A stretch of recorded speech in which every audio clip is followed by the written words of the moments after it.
all for the opportunity to be here. And when Tammy was talking about that, all I could think about was my good friend, the other Connie, who I worked with years ago, which is Connie McCormick, who was the recorder registrar of Los Angeles County. And she's Connie with a Y, and I'm Connie with an IE, but we still stay connected to each other. I wanted to start, first of all, thanks for having us all here. We're very excited to be here and to actually talk from a local election administrator's viewpoint. And those of you that don't know me very well, I absolutely live for elections. They actually give me the most energy, and I can go as long as we're having an election and we're serving voters. I have so many funny stories and horror stories, but I won't tell. I'll try to stay with the funny ones as we go along and leave the horror ones, which bring back flashbacks and PTSD sometimes. But it goes back to what I wanted to start with today, is take everybody back in time with me to the late 1990s, before there was presidential 2000. Because before presidential 2000, there was no federal money. We didn't have that. That wasn't even anything anybody that managed elections even thought about. And then we had presidential 2000, and I have a horror story of my own for that night, which I won't share. But I had no idea what was happening in Florida.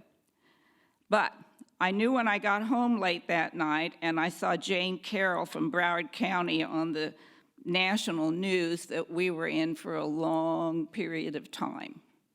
So after presidential 2000, the world became aware of what was called punch cards. Trust me, in the world of election administrators, they knew what punch cards had been for a very long time. And they've been trying to get funding to replace the old archaic punch card systems. And of course, they fell behind road and bridge, police and fire, and emergency services. So there was no money. So as I said earlier in a comment, you'll remember that the only time we get money is when there's a major problem. And so nationwide, in Bush versus Gore, there was perceived to be a big major problem. And we all know the pictures of the punch cards. Is that a vote? Is that not a vote? Was that a vote in this county in Florida, or was it considered a vote in this county in Florida? So a lot of things fell out in elections after presidential 2000. So I wanted to step back for a minute and read you just a little bit from May of 2001, when I was asked to go and testify in front of the House Elections Committee, House Administration Committee, in DC. And I tried to put it in the words of me, because I'm a perfectionist, and those that don't know how I work, and I'm also a control freak, and I'm not a gambler, and I've hid those qualities for a long time, and then I decided in elections, those are good qualities to have. And so this is what I said to them in May of 2001, and here we are 23 years later, and it still plays out. If we as election administrators could live in a perfect world, the voter registration records would be accurate, complete, and always up to date. But the reality is that the voter registration files are inflated due to mandatory compliance with NVRA. That's the reality.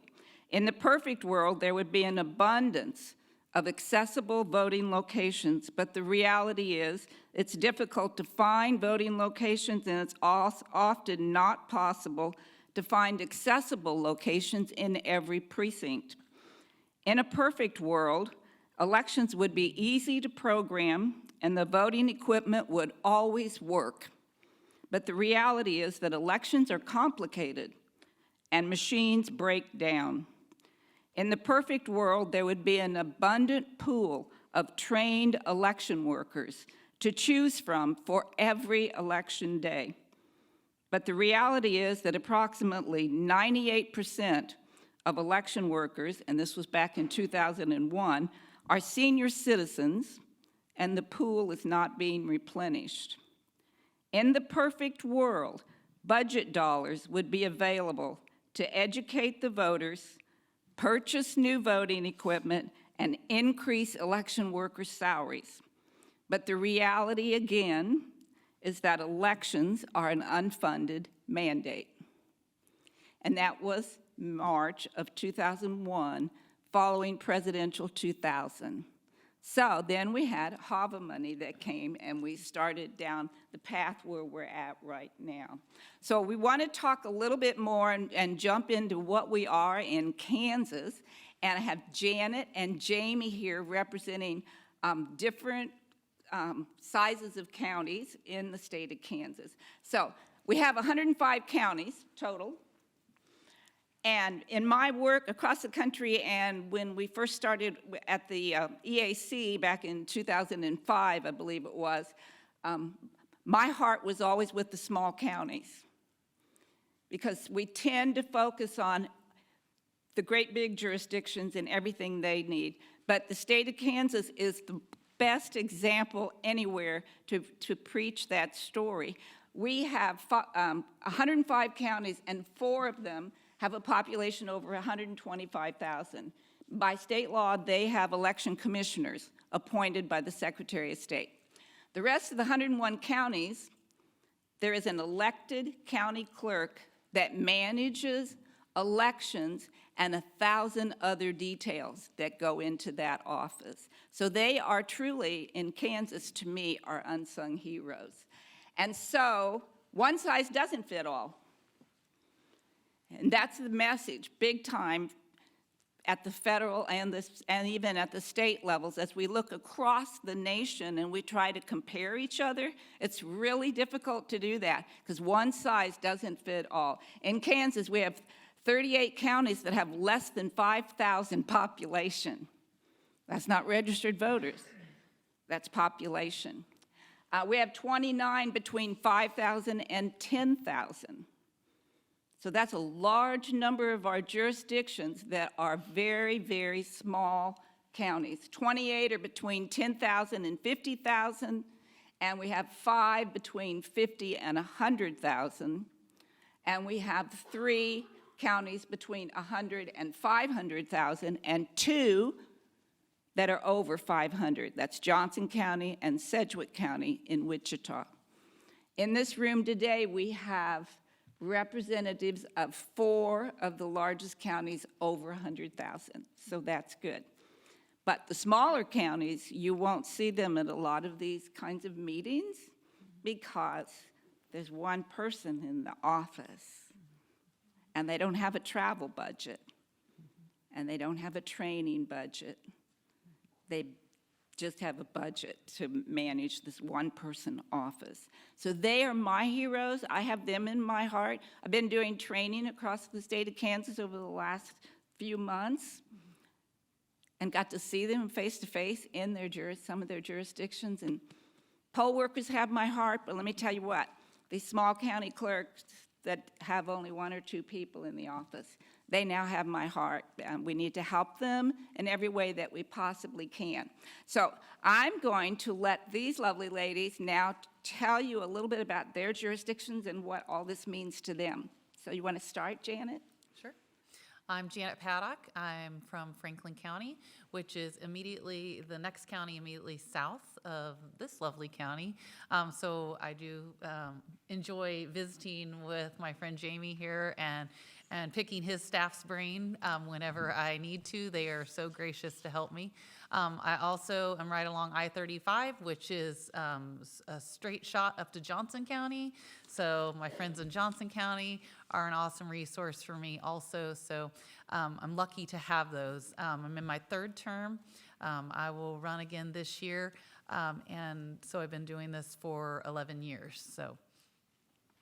Okay, and I'm Jamie Dawes. I'm the Saline County Clerk, an election officer, and I've been in county government for 26 years. I'm in my 27th year, and yes, I started right after my kindergarten graduation, just in case you were wondering.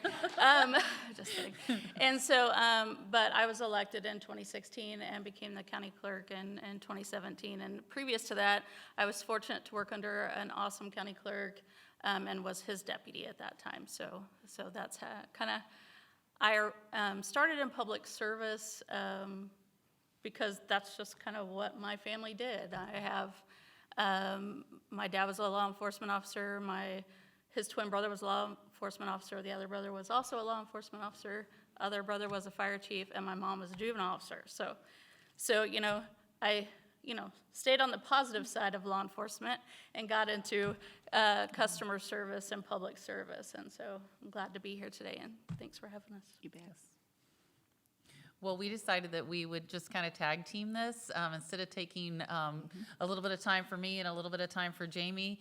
We thought it would be more beneficial to you guys to kind of tell our story together. Right. So we thought we would start by giving you some statistics on our jurisdictions, and we put it up here so you guys can see it as we talk about it. We consider ourselves small jurisdictions, but the reality is we're larger jurisdictions in this state. As Connie mentioned before, so many of our jurisdictions are under population of 5,000.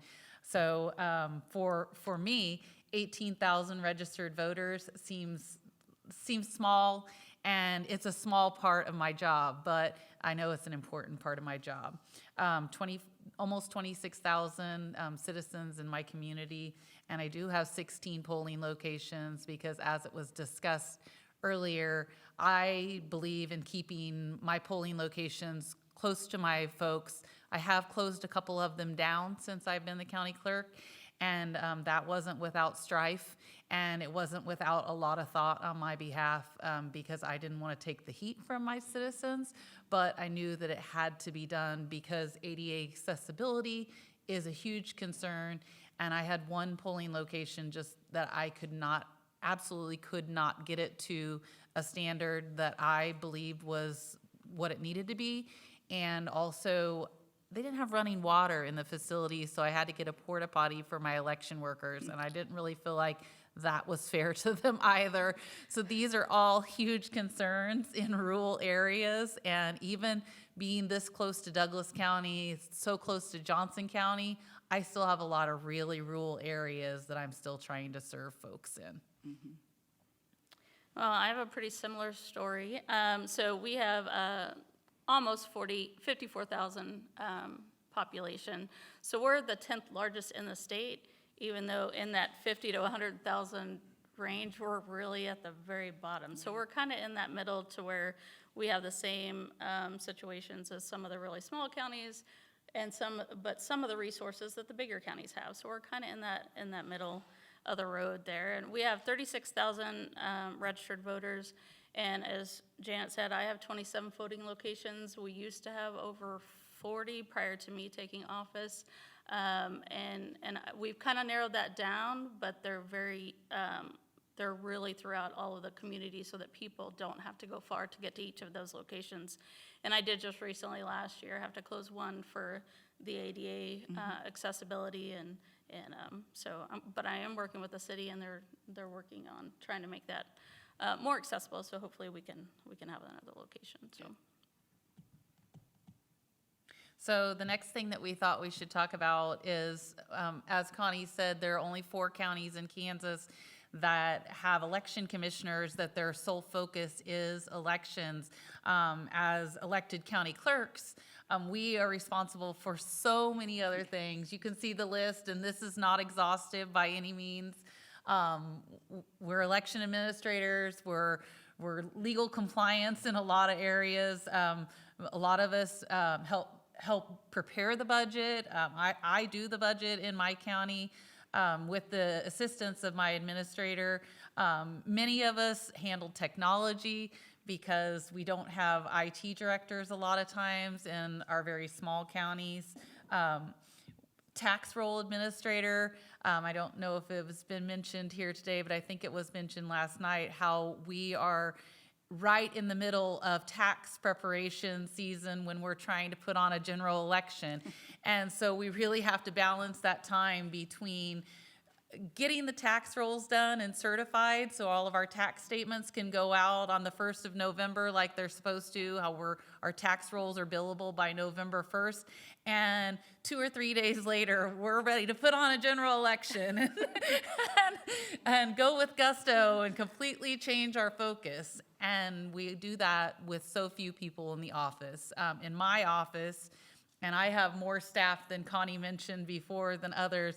There are 3 other people in my office besides me, and then I have one extremely part-time person that works mainly during the 2 or 3 weeks before the election and maybe the week after, just because I need that extra support in there for early voting and all of those other functions that are happening all while we're trying to prepare the tax rolls. To say nothing of our state's policy, our law that's revenue neutral rate, which happens around the primary election if we have a primary election. So we always have something else going in addition to the elections that we're trying to conduct, and they all cost money. True, very true. So, and I think she kind of stated most everything that we kind of deal with is, you're the records custodian, you're meeting with your county commissioners, you're doing all of those things as all of this stuff is going on. And within my office, it's myself and 4 others. We have, over the last several years, tons of knowledge that have left our county. So I had someone who just retired in 2022 after 45 plus years of service within my office.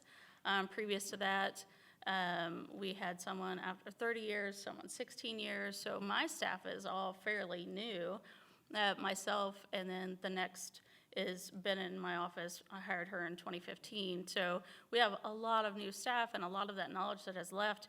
So you're taking on all of these roles and trying to train all of these new people that come in without that extra resource and that funding available, because I don't have a training budget within my department. So it is, the 2 of us who have been there a really long time trying to train all of these people. And when you're limited with the amount of staff and the amount of hours and all of that, which everyone here knows, it's really hard to budget and that time, because I think that's our biggest issue is the time and the training of our staff that are within the office. Yes, I agree with that too. The time off-site to do training also. You take one person away to send to training, and you're down a quarter of your staff. That's a lot for sometimes. So while I feel that training is very valuable, and every time training is available in my state, I try to make sure that I can go to those things. I try to send staff to training for various different things, whether that's tax administration, budget, or election stuff. And my training budget has to go for all of those things. It just isn't limited to strictly election pieces. So the budget has to stretch over all of these things, and it's hard to get people to understand that we need a strong focus on election, but we need more funding for that. So, which leads us into our next topic. Yeah. So one of the things that we kind of pieced together is just the local funding and the fact that we're a big piece of a small piece of a big puzzle. And so I think that, we always joke around election equipment, if we could paint it Caterpillar yellow and it'd be the same color as a motor grader, they look at funding for that because most of our funding goes for roads. So, but I mean, we do get, miss a lot of that, but we're all competing for those same dollars. So, and with the R&R, as Jamie brought forward earlier, that with the revenue neutral rate, we used to do the same thing. In an odd year, when we normally only have one election, we would lower our budget, and then, and it'd still be enough so we could put some money back for, eventually having to replace the equipment that we have. But then we can't do that anymore. So we're having to keep it the same, but a lot of times that money gets utilized in some other area of the county, because somebody needs it. And so they might take that excess that I would have, because they can't lower the budget, to put somewhere else within the county. It might not necessarily go just to my election stuff. So we're just a small piece of that, and, you know, with all of the infrastructure and with the ever-changing laws and regulations, I mean, it's just a constant increase, and we're very limited on our ways to get funding and to afford to pay for the elections. The only other funding that we have is our county clerk technology fund that started a few years ago, but it is just a small snippet. It's a small fee that when you file a deed in the office, that the clerk's office gets to use to manage that. And I have recently used that to get an election worker module, because we don't really have an election worker system to keep track of everyone, to send out letters and all that, and I've used that recently to do that. But it is really hard when you have all of the infrastructure and all of the needs of the community that are fighting over the same dollars in the county budget, so. I definitely agree with that. I am the budget officer for my county in addition to all the other things that I do. And so I help my county commissioners understand all of the budget needs of my county and organize all of their study sessions surrounding that, meeting with all of the different department heads. And so sitting down with the administrator and going over all of that and trying to tell our other department heads, you cannot raise taxes. You have to keep the taxes low. Where can we cut out of your budget, you know, so that we can give everybody raises, because we have a pay plan in our county. And so if I'm asking everyone else to keep their budget tight, don't ask for a lot of new things, then it's really hard for me to come in behind and go, but I'm going to need some more money for elections. So even though I view that as very important, that's a really fine line that I have to walk to express what my needs are as far as funding for elections.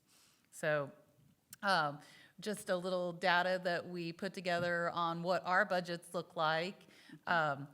Jamie wanted to put a little caveat on here that her I have several caveats, actually. annual maintenance is not included in her I budget. appreciate listening to everyone here, because I'm like, wow, there's a lot that actually isn't in my budget. After listening to many of the discussion this morning, I was just like, that's not all inclusive. Yeah. So some of the things, like my annual maintenance is paid out of our IT department. I mean, they're the ones that actually budget that. So they ask me how much that is, but it's actually paid out of their department. And then you're talking about salaries for my office. So the election budget includes the overtime pay for my staff, but all of the daily regular 8 to 5 pay is out of my clerk budget, because I am fortunate to have a clerk fund, which is really just salaries and publication costs, and then like $1,400 in supplies for a year. And then everything else is in my budget, in my election budget, but none of the salaries are included in that cost. So you really don't have a true number on what it would cost per voter with those numbers. But those are just statutory operating requirements. We have nothing for education, nothing for training, nothing for public outreach within our budget, because we just don't have those funds to do that. But that is our current budget levels. I left 2020 out of there because that was hard to budget for, and it really isn't, you know, comparative to everything else that's there. So a special year. Yeah, and contrasting, my budget does include the annual maintenance, and I do have one person budgeted their salary into my election budget. So, I mean, if you're taking that person out of my budget, you know, then I'm probably more like down to like $120,000 to administer elections with, which is not a lot of money for 18,000 registered voters. So I have to be extremely cautious with the dollars that I spend. I'm always put a lot of thought into how many ballots do I really need. Like, I don't want to be storing these ballots afterwards, for one thing, but two, I don't want to be paying for them because I don't have the extra money to pay for these extra ballots just to sit around. So that really makes me spend a lot of time thinking about that. Some sleepless nights, I'm not gonna lie, going, did I order enough ballots? You know, did I get enough poll workers there at the polling location on that day? And this pays for all of my election workers too, which I admit, I do not pay my election workers enough. I desperately need to give them a raise, but it's very difficult. You know, Connie was talking about earlier about the budget timeline and stuff. We're budgeting at least 18 months in advance, knowing what we're going to do. And as someone said earlier, we're thinking about, let's get through 2024, and then we have 1 week to think about 2025, and then we're in it. I can't think about what that looks like a year down the road to know, like, what money do I need to budget for these people, for all of these things? Because again, there's only 4 of us doing all of this, and time is definitely our biggest resource. Yeah, and actually, I was sitting here just thinking, it was like, I just got that email from my administrator going, we're starting the budget cycle here in the next week, and I'm like, we just started spending this year's dollars, and so I'm like, yeah, I haven't even thought about 2025, but that's something we're working on during the time where we're doing all of this stuff through the presidential preference primary, and then I'm also very frugal and try to be mindful of my tax dollars. Like, we just got a new party recognized in the state of Kansas just last month. So what do? I go on Amazon, I create a stamp, and I was like, here, take that stamp and start stamping all of the voter registration cards that I bought extra of last year because I had a little bit extra budget. I bought a bunch of voter registration cards because I knew this year would be crazy busy. And I'm like, okay, somebody come in and start stamping that next party on there, so that's an option, and I'm not wasting all of those voter registration cards. So I'm very mindful of our budget and really do, and I stay within my budget, but I am really mindful about everything that we spend our money on, so. I did the stamp idea too. It's really great to be able to hear from everyone across the state. When we have a concern, we put that out to our other election folks across the state and get to kind of bounce ideas off each other. So when somebody suggested the stamp, I was like, yes, I'm gonna try that. Except for it'll drive you crazy here all that day long. stamp You is just hear a tiny stamp. too. But, you know, it did save some dollars and not be wasteful, so, yeah. Yeah, so moving on to our next thing, we kind of compiled a small list of things that are challenges that we're facing. Again, this is not an exhaustive list. This is just the tip of the iceberg. And Jamie and I, as we were preparing for this, both discussed hiring new employees at a competitive wage.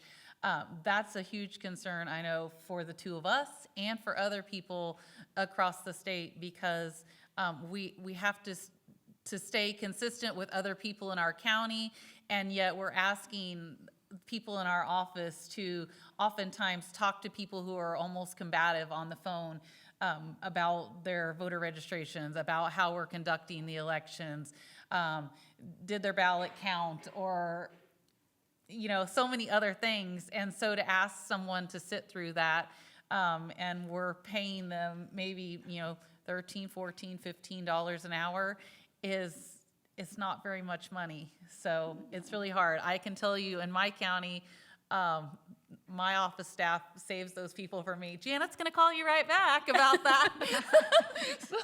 And I'm fine with that because I don't want them to take the heat. I don't want them to leave because the people that I have are really good.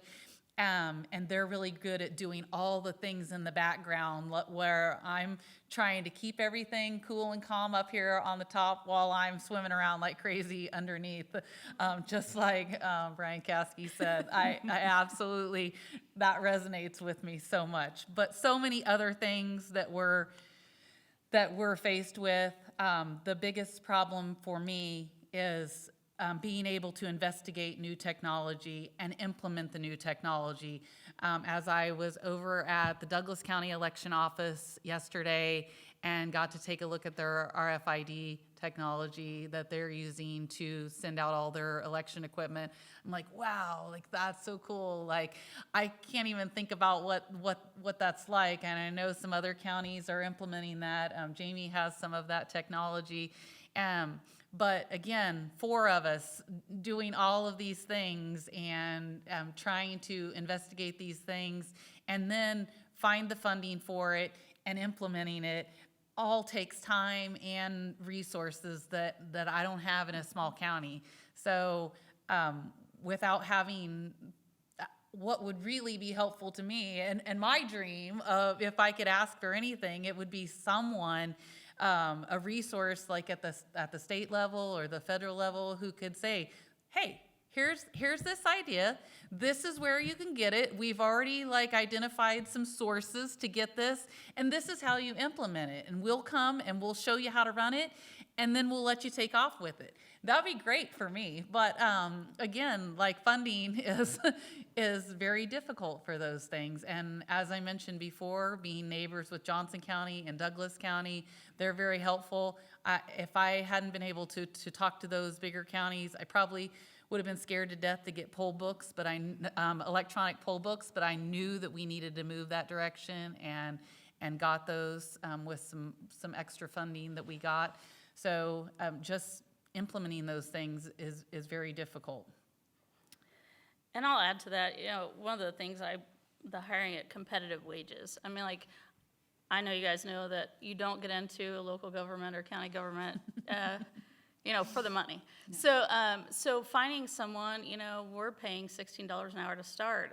Like, I have a son who works at Walmart and does the online order selection for everyone, and he's getting paid $22 an hour. And I'm sitting there, unless you have the service heart to do this, you're not going to get those people to stay, because they either need to have the heart of serving their community to stay within this job. Because if they're looking at the dollars that they're going to get and to fund, their home budgets and their families and their kiddos and all that, this isn't the job for them. And so, and I think it's frustrating, because I think this job is very important. Obviously, been here for 26 years, in my 27th year, and very passionate about public service. And I think it would be nice if we were more competitive in that way, because the amount of knowledge that you need to be able even to answer a simple question on the phone when someone says, when's the voter registration deadline? Well, you might know it for an August primary. You're not going to know it for the presidential preference primary if you don't follow those laws and understand those laws. And so they have to be very knowledgeable to be able to answer a lot of those questions. And I think we're just not paying our staff where we need to. And I'm not even worried about myself as much as I am them, because they're the ones that take the phone calls before I get them. So I'm really invested in my staff, and talking about having the new technology. Yes, I got new technology. I got the RFID, but I also, at the same year, our administrator and the county commission decided to get new agenda prep system. So I got RFID, I got all the stickers on everything. I haven't had time to really, truly implement it the way that it could be used. And so that's my goal this year, and we're working on that. But having those resources of someone, if they would already have had, here are the processes that you should go through, and here's the information that we do. I always reach out to Jamie Shu if I have a question, to other counties that have cool ideas. I mean, like we always say, we always steal ideas from other counties, other states, because somebody's already thought about something. So we're always reaching out. But I think my dream would also to have someone just within my office as a cybersecurity, public relations, not relations so much as the constant social media and the constant education and stuff out there. I think there's only so much room in here to understand, and I'm not a cybersecurity expert. I had Department of Homeland Security come in and do a review of all of the stuff that we had, and gave me an idea of where we needed to go with it, which thankfully I did that right before the security grant came out. So I had this report back, and I'm like, okay, I know where to go with this. So I thankfully had unintentionally timed that perfect, so didn't realize that was coming. But I think some of the needs of the local offices, there's so much that's far beyond our knowledge, such as cybersecurity and all that, that would be helpful to have that funding source, so. Yeah, one more thing on funding that I find difficult is that I have to communicate what my needs are to my Board of County Commissioners in order for them to increase my funding. And a lot of the concerns around election are security. And so conveying to them that I have security issues that I'm going to need more funding for, that is going to make it into a public meeting. And then it undermines people's feeling of security with the election. So how do I tell my Board of County Commissioners that I need more money for things that I perceive to be security issues? And if I don't say that in a public meeting and someone asks, well, why did the elections budget go up by $40,000 between last year and this year? Or as we're going over the changes in the budget at our budget hearing, and they say that, then people are asking questions. Again, those things start to come out and people get very concerned. So again, that's another really fine line that we have to walk to ask for more money to do these things without people feeling like red flags are being raised, because I don't feel like my elections are compromised, but also being in proximity to these big counties, I'm aware that I have to be concerned about these things and be thinking about things that could come in to my county, into my small county. Like Secretary of State Schwab was talking about how people used to store their election equipment in the hallways last night. While I don't store mine in the hallways, and I don't believe that mine have ever been stored in the hallways, when we would deliver equipment, it was quite regular for us to move them out of the room they were being locked and stored in and set them in the hallway for a 24-hour period while we wait to load them up into the trucks. And now we realize, oh shoot, we have to get people on site that day that can literally be moving them out of the room, down the elevator, taking all the time to get them out the accessible door into the trucks. And I have to have my staff all along the way, on the main floor of the courthouse where we're moving them, down the elevator, in the basement level, and then outside too, all along the way. So I make sure that my part-time person is there and she's helping with that process, because she's taken an oath to uphold the laws, and she knows what the responsibilities are of that. My deputy now was my longtime election clerk, and my deputy of 20 years retired this last year. So now my election clerk has moved into my deputy role. So now I'm trying to train somebody else and help her understand like how critical all of these things are. So again, that training piece, getting her to all these trainings that I need her to know all of this information, and trying to pull my deputy off of things and go, I still need you to help out here. So those things all take time and money, and we all know that time is money. So I think I heard that they do an awfully lot of work.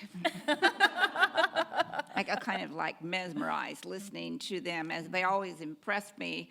I was a city clerk for 20 years before I went into elections, and so I wore a different hat all the time with city council members' budgets and payroll and front counter and swimming pool and all those things, so I could totally relate.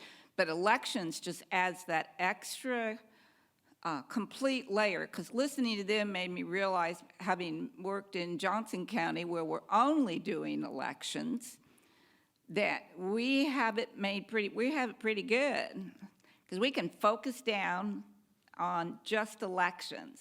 And so the agencies that can do that across the country, we tend to go to them and create our models off of them. But we have to remember that in so many jurisdictions across this good country of ours, it's being managed by individuals like these ladies who are not getting paid a lot of money, and they're juggling everything. And every time we throw something new at it, it adds another layer, just like the new party and you had to go get the stamp. I hear those kinds of things all the time. What's the best solution? I've spent time this year helping in Sedgwick County, which is Wichita, which they've gone through a lot of like budget issues and staff turnover at the top level a couple of times in the last 2 years. And just their poll worker trainer, a little side story, who doesn't get paid a lot of money, very critical position in a large city like Wichita, that person quit. They had a really good one in 2022, and she left. They hired another one. She seemed to be just a rock star. Everybody was so excited that they had her. And within a week and a half, she got a call from another job she'd interviewed for, offering her that job, and it paid $10 more an hour. Wow. They lost her. And so staffing and salaries are big. In Sedgwick County, there's kind of a budget problem between the election office and the county commissioners, where the county commissioners believe they can tell the election office how many polling places to open. And so the problem that falls out from that, and has in the past, in August of '22, when the voter turnout was so high, there were long lines. Mm-hmm. And where did the fallout from the long lines go? Back on to the election official who had no control over the budget dollars that she was given to manage an election. So there's a lot involved in that. Another thing I want to talk about a little bit in Kansas, and each one of these things that comes about creates more convenience for the voters. And as Brian's duck thing, we used to say that all the time in Johnson County, we're just swimming, smiling, everything's cool, making sure the voters have a really good experience, and we're just worn out, dead tired through the whole thing. But in Kansas, since 1996, our voters could vote in person with no excuse, by mail with no excuse, or they could wait to vote on Election Day. Well, that is great for the voter. But we're running then, from that point on, we ran 3 elections at the same time. It's not great for my husband. He would like to see me more during that time. Exactly. But as a public servant, I feel like I need to provide all of those opportunities. So I always provide at least 2 evening voting times so we go till 7 o'clock, because again, going back to that being so close to Johnson County and Douglas County, a lot of my voters are coming to those areas to work. So by the time they get back down to Franklin County, it's 6 o'clock, it's 6:30, and I want to make sure that they have opportunities to vote early. So these elections this year, since they're bigger, we're having 3 at the presidential preference primary, but we're having 4 late nights for both the primary and the general scheduled. And we always have at least one Saturday, which is like 9 to 1. Also, with the primary and general this year, we'll have 2 Saturdays. So again, more opportunities for our folks to vote, more time of my staff, more money to have people come in and help with those things. So, but I want to make sure that I'm providing those opportunities for my voters, which are important, to say nothing of the poll worker trainings that we're required to put on. So again, I try to draw in more younger people to work at my polling locations as much as possible, whether that's students or whether that's young professionals that I know would be willing to help with public service, but they have to have another job. And so I provide evening hours for training, and usually a Saturday for training also. So again, takes more of my time and my staff's time to be there after hours to train those people to make sure that we're ready for that election. Absolutely, absolutely. And again, it's all about the voter, and that's always was my message internally, and I think it is very much to any election administrator at the local level, because we are the closest to the voter. We have the responsibility for making their experience a good experience. And as I always tell the poll workers in training, if their voters have a good experience, they're going to come back. Kind of like going to a restaurant, right? We want them to go, wow, there was nothing to that, and that was a really good experience. I got my I voted sticker. Don't We can't not fund I voted stickers. You have to even put them in the mail ballots because they're going to walk around with those on. But everything we can do to make it a good experience for the voters, and they can't stand in line. That's just a rule. You got to keep them moving. But then we ended up in 2020 with the drop boxes. And drop boxes are great.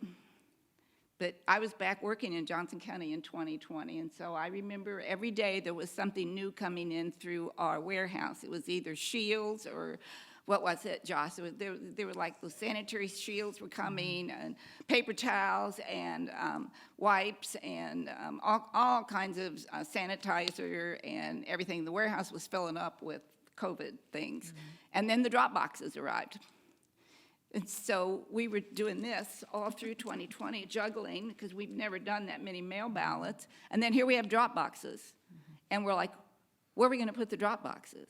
And I'm looking at Josh, because I looked at Josh and said, get a hold of some people at the county and security and whatever we have to do and get those drop boxes out. So we just hit it on whatever it is we had to do. My point in mentioning drop boxes is once you start something in elections, you're never going to take it away. We also do in-person early voting until noon on Monday. That's been there for a long time. We tried to take that away when early voting, no excuse, started, thinking we don't need to still be doing this until noon on Monday because it's hard to get everything ready for the poll workers to pick it up that evening when you're still voting people until noon on Monday. But we're never going to be able to take that away because it's what the voters have always had. Someone talked about voting on the weekend. My only comment to that is voters are creatures of habit. If you change their polling location, get ready, because they don't like to have to go to a different location. Even in Johnson County, we have a lot of in-person early voting locations, but we tend to watch the statistics, because I love numbers. They all tend to go to the one they went to before. So people create a habit as it relates to voting, and it's very difficult to implement change. And I'll say that as it relates to equipment, because if you have new equipment, you have to have new training manuals. You have to have maybe some additional supplies. So there's a cost associated with all of that. So thank you very much. You ladies have anything else you want to add before we open it up to questions? No, I don't think so. thanks for having us. Yes. Anyone have any questions?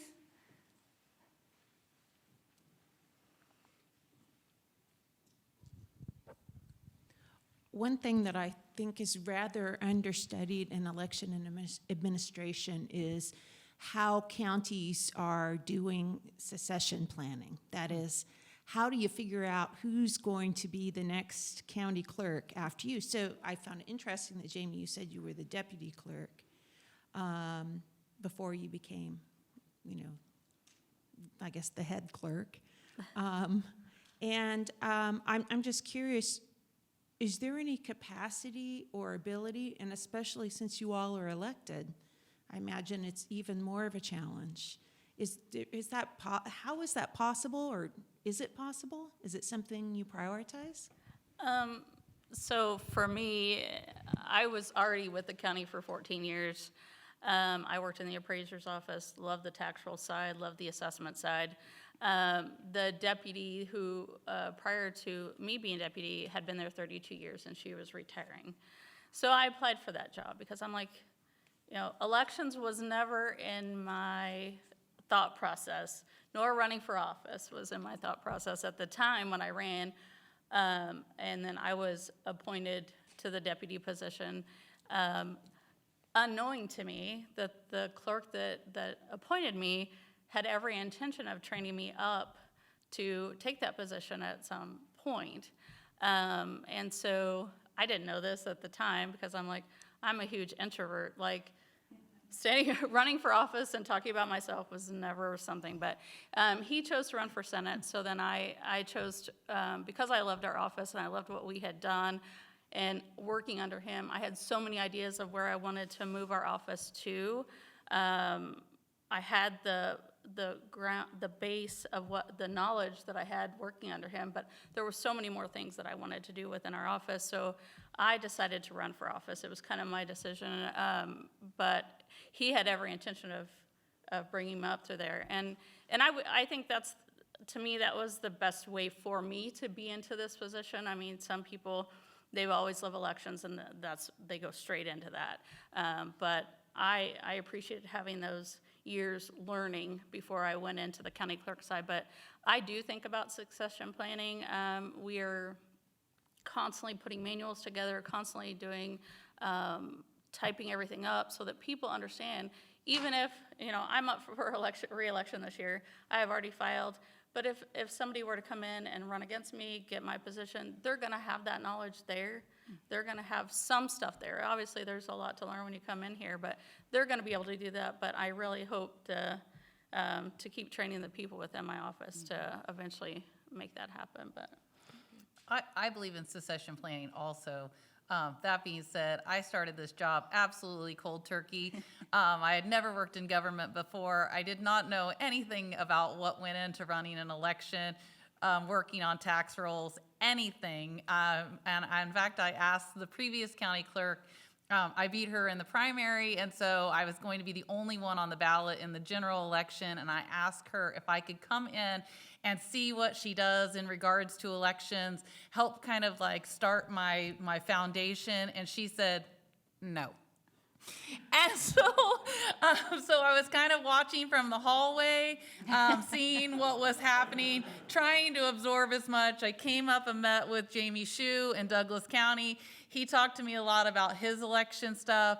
I visited my neighboring counties, trying to talk to them about all the other things.